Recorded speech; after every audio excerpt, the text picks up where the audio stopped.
Hello दोस्तों, मेरा नाम है धीरेन्द्र सिंह और आज की वीडियो में बात करेंगे प्रिंसिपल्स ऑफ इंश्योरेंस पे इंश्योरेंस पॉलिसी। ये टॉपिक बहुत इंपॉर्टेंट है इस रिलेटेड, लेकिन अगर आप और वीडियो देखना चाहते हैं इंश्योरेंस की तो प्लेलिस्ट एक बनी हुई है, आप जाके वहां पर देख सकते हो। तो चलिए बिना कोई देरी के शुरू करते हैं। सबसे पहले हम बात करते हैं आपका इंश्योरेंस पॉलिसी क्या होती है। इंश्योरेंस पॉलिसी बेसिकली एक ऐसा कॉन्ट्रैक्ट है जो कि इंश्योरर और इंश्योर्ड पार्टी के बीच में होता है। इंश्योर्ड को बोला जाता है पॉलिसी होल्डर, जो पॉलिसी को होल्ड कर रहा है, और जो इंश्योरेंस देता है वो इंश्योरर होता है, उसे बोलते हैं इंश्योरर। जो इंश्योरेंस बेसिकली दे रहा है, यानी कि जो आपको कह रहा है कि आपको डरने वाली बात नहीं है, फ्यूचर में अगर आपको कोई भी लॉस होता है तो हम पैसे भर देंगे, दैट इज इंश्योरर।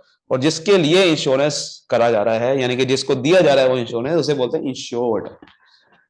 तो ये बेसिकली डिटरमाइन करते हैं policy which determine the claims which the insurer is legally required to pay. जब ये डिटरमाइन करता है कि कितना क्लेम दिया जाएगा। क्लेम का मतलब क्या होता है, फ्यूचर में अगर कोई लॉस हो गया उसका भरपाई, तो वो क्लेम कितना दिया जाएगा इंश्योरर के द्वारा, वो पॉलिसी में लिखा जाता है। और साथ में कितना इनिशियल अमाउंट दिया जाएगा, प्रीमियम, यानी कि उसको बोलते हैं प्रीमियम, इंश्योर्ड के द्वारा प्रीमियम दिया जाता है। तो वो प्रीमियम कितना दिया जाएगा वो इसमें लिखा जाता है। So insurance contract are design to meet specific needs. तो वो अलग अलग तरीके के कॉन्ट्रैक्ट होते हैं, अलग अलग तरीके की इंश्योरेंस है। लाइफ इंश्योरेंस का अलग है, मैरिन इंश्योरेंस है, हर एक इंश्योरेंस का अलग अलग तरीके का कॉन्ट्रैक्ट है, वो आपके अलग अलग चीजें होती है। इंश्योरेंस पॉलिसी में बेसिकली एक इंटीग्रेटेड कॉन्ट्रैक्ट है ये, जिसमें सारा चीजें कवर होती है। लेकिन कुछ इंश्योरेंस टेक्स्ट बुक में लिखा गया है, जैसे कि generally courts consider all prior negotiation और agreement every contractual term in this policy at the time of delivery. उसमें ये चीज, जो कुछ रिटर्न वर्ड्स होते हैं वो लिखने होने जरूरी है, कि जैसे कि विद बोथ पार्टीज कंसेंट, ये कुछ ऐसे वर्ड्स है जो लिखे होने जरूरी है। मतलब कि ये वर्ड डिफाइन करते हैं कि भाई दोनों पार्टी के द्वारा ये पॉलिसी बनाई गई है। तो किसी को अगर कोई तकलीफ है तो वो कोर्ट में केस कर सकता है, बिकॉज दोनों पार्टी के द्वारा ये हाँ हुआ है, दोनों पार्टी के द्वारा साइन हो गई है। तो the textbook also say the policy must refer to all papers which are part of the policy. इसमें सारे papers भी कवर करे गए हैं पॉलिसी के अंदर जो चाहिए थे, यानी कि डॉक्यूमेंट जो चाहिए थे। So oral agreement are subject to, वो कह रहे हैं कि ओरल एग्रीमेंट तो भैया पॉलिसी में ऐसा एग्रीमेंट होता है जिसको कंक्लूसिव प्रूफ ही मानते। तो वही कह रहा है कि basically oral contract pending the issuance of a return policy can occur. Oral contract जो है जब तक पेंडिंग रहेगा, जब तक कि रिटर्न पॉलिसी ना हो जाए, इसलिए oral agreement basically proof basically नहीं होता, मेन होता है रिटर्न एग्रीमेंट। जनरल फीचर्स क्या है हमारे इंश्योरेंस पॉलिसी के? देखो यार, इंश्योरेंस पॉलिसी का पहला फीचर वही है कि insurance contract are generally considered as a contract of adhesion.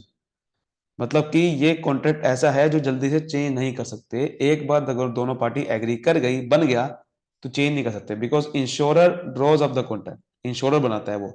And the insured has little or no ability to make material changes, उसके पास एबिलिटी नहीं है कि वो चेंजेस कर सके। So this is interpreted to mean that insurer bears the burden. Insurer को burden bear करना पड़ता है, यानी कि एक बार अगर इंश्योरेंस कॉन्ट्रैक्ट बन गया और इंश्योर्ड, देखो मेरी बात ध्यान से समझना, इंश्योरर बनाता है कॉन्ट्रैक्ट और इंश्योर्ड पार्टी देखती है, उसको पढ़ती है कि क्या वो मेरे लिए सही है। अगर उसने हाँ कर दी इंश्योर्ड पार्टी ने, तो फिर इंश्योरर फंस गया। अब इंश्योरर के पास बर्डन आ गया, उसको क्लेम देना ही पड़ेगा, वो लीगली वैलिड हो चुका है। अगर वो क्लेम नहीं देगा तो वो इंश्योर्ड पार्टी केस कर सकता है, उसके ऊपर कुछ भी हो सकता है, कोर्ट में जा सकता है वो। तो वही कह रहा है वो, इसलिए वो कह रहा है कि इंश्योरेंस पॉलिसी जो है वो सोल्ड की जाती है without the policy holder even seeing a copy of the contract. Contract की कॉपी भी नहीं देखता पॉलिसी होल्डर, तब भी उसको बेचा जाता है इंश्योरेंस पॉलिसीज को। तो इसीलिए तो इसलिए 1970 में रॉबर्ट कीटन ने एक सजेस्ट किया था कि many courts were applying reasonable expectation rather than interpreting ambiguities. मतलब कि कभी कभार क्या होता था ना, इंश्योरेंस पॉलिसी क्योंकि बेची जाती है, अब कोर्ट में अगर केस चला गया और सपोज करो कि उसको पता ही नहीं था, यानी कि इंश्योर्ड पार्टी को भी नहीं पता था कि भाई ये केस इसमें कवर है या नहीं है पॉलिसी में, क्योंकि हम पढ़ते नहीं जनरली पॉलिसी। तो कोर्ट क्या रीजनेबल एक्सपेक्टेशन डॉक्ट्रिन प्रिंसिपल लगाता है। ये प्रिंसिपल ये कहता है कि भाई जो रीजनेबल एम्बिग्यूटी, यानी कि रीजनेबल रिस्क इसमें कवर था, वो उसके हिसाब से, अगर इसमें इंश्योरेंस पॉलिसी में अगर नहीं भी लिखा गया उसको केस को, लेकिन अगर रीजनेबल है कि हाँ यार ये लगभग वही केस है जो इंश्योरेंस पॉलिसी में लिखा गया, सपोज करो कि फायर से अगर आपका आग लग गई तो क्लेम मिलेगा। अब लेकिन सपोज करो फायर नहीं, इलेक्ट्रिक शॉक से आग लग गई, तो वो कोर्ट देखेगा कि रीजनेबल क्या है केस, उसके हिसाब से फिर उसको उसको आपका सुलझाएगा केस को। लेकिन ये बहुत ही कंट्रोवर्शियल रहा, और काफी ज्यादा कंट्रोवर्शियल रहा ये, क्योंकि इंश्योरेंस पॉलिसी में सजेस्ट नहीं होता। तो the insured is bound by clear and conspicuous terms of contract even if the evidence suggest that insured did not read or understand that. देखो ये क्या लिखा हुआ है, आगे जाके ये समझ में आया कि भाई इंश्योर्ड को समझ में नहीं आएगा, कॉन्ट्रैक्ट नहीं समझा उन्हें, अगर नहीं रीड करा, तब भी इंश्योर्ड को बाउंड होना पड़ेगा जो इंश्योरेंस पॉलिसी में लिखा गया। अगर आपने पढ़ा नहीं है कोई बात नहीं, लेकिन भाई उसको लिखा है फायर से आग लगी तभी आपको क्लेम मिलेगा, तो तभी मिलेगा, इसीलिए ये कहा गया। ठीक है, बात समझ में आ रही है आपको? चलिए आगे बढ़ते हैं। देखो, इंश्योरेंस कॉन्ट्रैक्ट एलिटरी कॉन्ट्रैक्ट है। अगला है हमारा इंश्योरेंस कॉन्ट्रैक्ट। कैसे कॉन्ट्रैक्ट है? एलिटरी। एलिटरी का मतलब ये डिपेंड करता है एक सर्टेन अनसर्टेन इवेंट पे।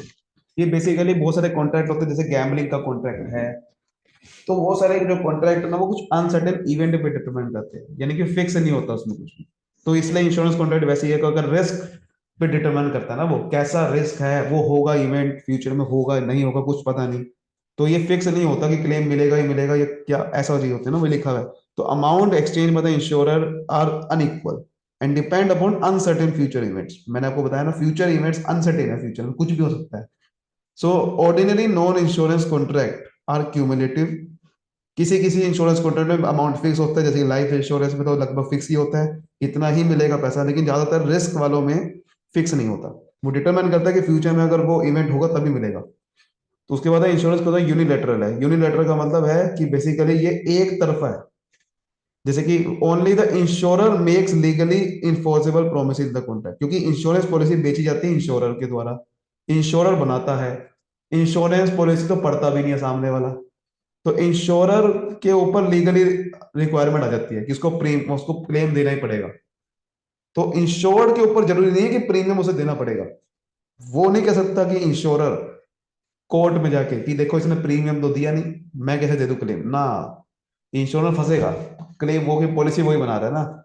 सो but the insurer is legally required to pay the money. देखो वही लिखा है, इंश्योर्ड को जरूरी नहीं कि प्रीमियम दे, लेकिन इंश्योरर को जरूरी है कि वो बेनिफिट दे जो लिखा हुआ है कॉन्ट्रैक्ट के अंदर, if the insured has paid the premium and met certain other provision. देखो वो भी कहेगा वैसे भी वहां जाके भी कि भाई क्लेम मैं कैसे दे दूं, कि प्रीमियम तो उसने दिया नहीं था, वो बात सही है उसकी, लेकिन पकड़ा जाएगा इंश्योरर क्योंकि उसने वादा किया था, तो उसको वादा अपना पूरा करना है किसी तरीके से, इसलिए बोलते हैं यूनिलैटरल। उसके बाद है insurance contract general governed by utmost good faith principle. ये प्रिंसिपल आपको पता है क्या कहता है? कि आपको सारे के सारे अपने डिस्क्लोज करने हैं मटेरियल फैक्ट्स, सारे डॉक्यूमेंट्स, सही डॉक्यूमेंट दोनों पार्टी को सामने लाने हैं, ताकि कोई भी फ्रॉड ना करा जाए किसी दूसरी पार्टी के साथ। उसके बाद स्ट्रक्चर समझ लेते हैं इंश्योरेंस कॉन्ट्रैक्ट कैसे बनता है। देखो भाई, इंश्योरेंस कॉन्ट्रैक्ट जो बनता है ना, वो बड़ा ही अलग तरीके से बनता है। ये सेकंड इंडस्ट्रियल रेवोल्यूशन के अकॉर्डिंग आया था 1940s में। इंश्योरेंस इंडस्ट्री तो भाई करंट सिस्टम के थ्रू शिफ्ट हो चुकी थी, ठीक है। इसमें सारे रिस्क कवर होते थे। जैसे किसी किसी में आपका इनिशियली जो है वो आपका ये लिखा जाती है line, we will pay all the sums, ठीक है, ऐसे लिखी जाती है लाइन। उसके बाद नैरो कर दी गई लाइन, छोटी कर दी गई, द इंश्योरेंस पर does not apply to this. तो उसके बाद ऐसे कर देगा, किसी किसी में एक्सक्लूजन कर देगा कि ये इंश्योरेंस पॉलिसी इसमें एक्सक्लूड है, इसमें अप्लाई नहीं होगी, तो ऐसे कर दिया गया था, ठीक है। तो इसमें कई सारे चेंजेस हुए, उसके बाद जाके हमारा जो आया पार्ट समझ लेते हैं अब इंश्योरेंस पॉलिसी के अंदर क्या क्या आता है। सबसे पहले डिक्लेरेशन होती है। डिक्लेरेशन होती है कि भाई देखो भाई, ये इंश्योर्ड पर्सन है, ये इसका एड्रेस है, ये इंश्योरेंस कंपनी है, ठीक है, ये रिस्क कवर हो रहा है इसमें, और पॉलिसी की लिमिट ये है, अमाउंट इतनी है, अगर कुछ अमाउंट लिखी हुई है उसके अंदर, डिडक्टेबल ये है, सब कुछ लिखना जरूरी है कि भाई ये इसमें डिडक्ट होगा, इतना प्रीमियम पैसा पे करना पड़ेगा, ये सब कुछ फलाना है, ये दिखलाना है। तो ये लिखा होता है। डेफिनेशन लिखी होती है, कुछ इंपॉर्टेंट टर्म अगर पॉलिसी लैंग्वेज है वो अगर किसी को समझ नहीं आएगी तो उसकी डेफिनेशन लिखी होती है उसके अंदर। इंश्योरिंग एग्रीमेंट लिखा होगा कि भाई ये कवर है, इसके अंदर रिस्क कवर है, ये अगर ये हुआ तो आपको इतना पैसा मिल जाएगा, प्रोमिस ये है। एक्सक्लूजन बहुत इंपॉर्टेंट होता है, यानी कि ये पॉलिसी, ये कवरेज इसमें नहीं है, इस रिस्क में नहीं है, तो ये लिखा होता है बाय डिस्कवरिंग प्रॉपर्टी पेरिल्स कि भाई ये कवरेज इसमें नहीं होता, ये कवर नहीं है पॉलिसी के अंदर, ये रिस्क कवर नहीं है, ये लॉस कवर नहीं है। कंडीशन, अगर कुछ कंडीशन है कि इस आधार पे क्लेम मिलेगा, ये भी लिखा होना जरूरी है। So provisions, rule of conduct, duties, obligation required for coverage, ये जरूरी है कि if the policy condition are not met insurer can deny the claim. Court में जाके इंश्योरर डिनाई कर सकता है, देखो भाई मैंने तो लिखा था ना कि ये कंडीशन होगी तभी मिलेगा, तो वो बच सकता है। एंडोर्समेंट्स, मतलब कि ये क्या आप इंडोर्स कर सकते हो, मतलब कि किसी और पे ट्रांसफर कर सकते हो। So additional form attach to the, modify कर सकते हो नहीं कर सकते हो। additional form attached to the policy that modify it in the some way either unconditionally or upon the existence of some condition. Endorsement can make the policy difficult to read for non-lawyers, so they may modify or delete clauses located several pages earlier in the standard. वो कह रहा है कि इसको modify कर सकते हो नहीं कर सकते हो, सो ये चीज उसमें लिखी होती है, एडिशनल फॉर्म अटैच करे जाते हैं पॉलिसी के साथ साथ जिसमें उसको मॉडिफाई कर पाओगे आप। सो क्योंकि बहुत सारे लोग ना उसको समझ नहीं पाते, because is very risky to allow no lower underwriter to directly rewrite core policy language with word processor. वो क्या होता है कि साथ में ना इसके साथ इंडोर्समेंट लगा दिए जाते हैं, मतलब कि कुछ ऐसे पेजेस लगा दिए जाते हैं, जैसे लोअर कोई है जिसको कोई समझ नहीं आ रहा, कोई अपना पॉलिसी को रीराइट करना है, वो उसके थ्रू कर सकता है, ना कि कोई वर्ड प्रोसेसर के थ्रू करे, क्योंकि इसमें कुछ गलत भी आप लिख सकते हो।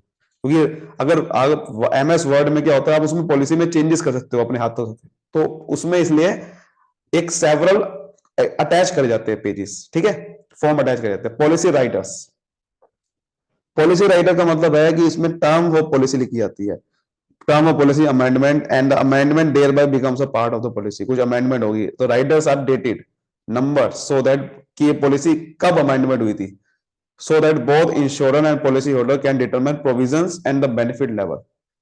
तो common writer to group medical plan involve name changes, को नेम चेंजेस हो गया, eligible class of employ change हो गया, बेनिफिट चेंज हो गया, ये लिखना जरूरी है राइटर के थ्रू। राइटर्स वहां पर होते हैं कि भाई ये चेंज हुआ है, देखो ये ऐसे लिख दिया मैंने, चेंज हुआ है ये, तो ये चेंजेस हुए, तो चेंजेस भी समझ में आना चाहिए ना कि पॉलिसी में ये चेंज हुआ है, सो ये चीज है, सच है। So addition of management care changes such as health management organization, maintenance organization है, तो ये सब चीजें राइटर उसे बोलते हैं। पॉलिसी जैकेट्स होते हैं, पॉलिसी जैकेट्स, पॉलिसी जैकेट्स क्या है? पॉलिसी जैकेट बेसिकली आपका एक कवर है, एक बाइंडर है, एक इनवेलप होता है, फोल्डर होता है ना, जिसमें पॉकेट्स होती है, इन विच द पॉलिसी में बी डिलीवर्ड। ऐसे किसी के पास पॉलिसी पहुंचाने के लिए एक ऐसा कवर, उसको कवर को बोलते हैं जैकेट, उसको जैकेट्स बोलते हैं। सो हिस्टोरिकली क्या था कि standard boiler plate provisions common to an entire family of policies were often printed on the jacket itself. ये जैकेट के ऊपर लिखा जाता है, then the underwriter would type the declaration form and insert that form along with the insuring agreement. मतलब कि एक मतलब एक जैकेट, मतलब एक पॉलिसी कवर बना दिया जिसके अंदर प्रिंट होता था कि भाई ये पॉलिसी किसके लिए है, फलाना डिगलाना, और उसके अंदर डिक्लेरेशन होता है। ये डिक्लेरेशन मतलब वही जो कि क्या क्या कौन कौन पार्टी इंश्योर है, इंश्योरेंस पॉलिसी कौन सी है, फिर एंडोर्समेंट यानी कि फॉर्म, एडिशनल फॉर्म होते हैं into the jacket to assemble a complete policy. तो कंप्लीट पॉलिसी बनाने के लिए ये स्टैंडर्ड फॉलो होता है, जिसमें एक जैकेट बनाते हैं, जैकेट मतलब एक इन्वेलप बनाते हैं, उसके अंदर प्रिंट करते हैं कि भाई ये एंटायर फैमिली ऑफ पॉलिसीज है, इसके अंदर देखो डिक्लेरेशन फॉर्म भी दिया गया, एग्रीमेंट दिया गया, एंडोर्समेंट फॉर्म दिए गए, ये सब जैकेट के अंदर डाल दिया जाता है। So they are increasingly rare because jacket do not feed through automatic document feeders and must be manually copied. ये मैनुअली बनाना पड़ता है and scan in order to complete the image of entire policy text. पूरी policy का text jacket में छाप दिया जाता है। So they can be difficult to physically store and scan. Physically इसको स्टोर करना, स्कैन करना बड़ा मुश्किल होता है, since they are essentially container, एक तरह का कंटेनर है जिसमें सब कुछ रेगुलर पेपर आते हैं। तो ये बेसिकली जैकेट होती है। अब तो सारा कुछ ऑनलाइन पॉलिसी आजकल आ रही है, लेकिन जब अगर फिजिकल पॉलिसी लोगे ना तो इस तरह से आती है। तो राइटर क्या थे, राइटर का मतलब होता था बेसिकली कुछ भी अगर पॉलिसी में अमेंड करना है, ये कुछ एडिशनल डालना है, तो ये राइटर काम आते हैं, ठीक है। लेकिन एडिशनल करना, कुछ चेंजेस करने तो राइटर काम आता है। इंडोर्समेंट, ये पॉलिसी के अंदर देखो क्या क्या आता है, डिक्लेरेशन आता है, definition, agreement, exclusion, condition, endorsements, Riders, jacket तो सबसे ऊपर आती है, ठीक है। उसके बाद वारंटी, वारंटी भी होती है ना कि भाई साहब वारंटी बहुत इंपॉर्टेंट है। वारंटी का मतलब एक आपको प्रॉमिस कर दिया कि भाई देखो कुछ गड़बड़ होगी तो ये ठीक हो सकती है ना। जैसे कि आपको प्रोडक्ट की वारंटी मिलती है कि आप इसमें चेंज कर सकते हो। देखो वारंटी और गारंटी में फर्क है। गारंटी में आपको पूरा प्रोडक्ट बदल जाता है, वारंटी का मतलब होता है कि कोई अगर रिपेयर करना है कुछ वो तो फ्री हो सकता है। सो वही लिखा हुआ है। तो वारंटी का मतलब है which is to fulfill the insured the breach of warranty the insurance company becomes free from its liability। अगर वो वारंटी से फ्री मतलब अगर वारंटी उसने ब्रीच कर दी, तोड़ दी, तो फिर इंश्योरेंस कंपनी अपने लाइबिलिटी से फ्री हो जाएगी। The contract can continue only when the warranties are full. ये वारंटी दी जाती है इंश्योर्ड को। तो वारंटी स्पेसिफिकली बताई जाती है कि भाई देखो ये इंश्योरेंस कॉन्ट्रैक्ट जो है कैंसिल हो सकता है अगर वो रिस्क अकर हुआ तो आपका होगा इंश्योरेंस, वरना वो नहीं हुआ तो आपको भैया नहीं मिलेगा। So however warranty is declare illegal and there is no reverse effect. Warranty जो है डिक्लेयर इलीगल कर सकती है तो वो भी, तो उसका भी आपका रिवर्स अकाउंट नहीं हो सकता। So according to marine insurance contract insurance act, warranty is that by which assured undertake that some particular thing should not be done or some condition should be fulfil. मतलब कि कुछ condition fulfil होनी पड़ेगी, अगर वो condition fulfil नहीं करेगी insured person ने तो फिर आपका वो कॉन्ट्रैक्ट कैंसिल हो जाएगा। So warranty which are mention in the policy are called express warranties. एक होती है वारंटी इंप्लाइड वारंटी कि जो आपको खुद सोचनी चाहिए कि भाई आपको घर में आग लगानी है, घर में खुद आग नहीं लगानी, आग लगनी चाहिए या आपको प्रोटेक्ट करना चाहिए था घर को। कुछ इंप्लाइड वारंटीज होती है, कुछ एक्सप्रेस करी जाती है पॉलिसी के अंदर, तो वो भी आपको देखना है। अच्छा, वारंटी और कंडीशन में फर्क क्या हो गया? वारंटी और कंडीशन में देखो, कंडीशन होती है कि किस आधार पर आपको क्लेम मिलेगा।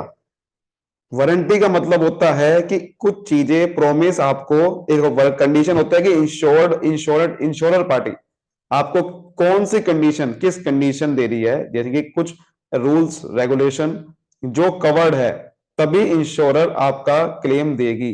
तो एक है ये। लेकिन वारंटी का मतलब है इंश्योर्ड पार्टी, ये इंश्योर्ड पार्टी पे लागू होती है, वो इंश्योरर पे लागू होती है कि कंडीशन देनी पड़ती है इंश्योरर को और वारंटी देनी पड़ती है किसको? वारंटी देनी पड़ती है इंश्योर्ड पार्टी को कि भाई देखो कोई दिक्कत वाली बात नहीं है, आपके सामने ये घर मेरा है और ये घर मैं जलाऊंगा नहीं। ये एक्सप्रेस वारंटी अगर खुद कह रहा है वो। एक होती है इंप्लॉयड वारंटी कि उसके बिना कहे हम समझ जाएंगे कि इसकी हाँ ये वारंटी है। तो वारंटी दी जाती है इंश्योर्ड पार्टी के द्वारा। समझ गए ना बात को? अगर वो वारंटी फुलफिल होगी जो उसने कही है कि हाँ वादा उसके उसने वादा किया जो, तो फिर इंश्योरर आपका क्लेम देगा, वरना नहीं देगा। समझ आई आपको बात? आई होप ये सारी चीजें आपको समझ में आई होगी। तो वीडियो को लाइक करिए, सब्सक्राइब करिए, फैला दीजिए। तब तक मिलते हैं अगली video. Bye bye, thank you so much, all the best.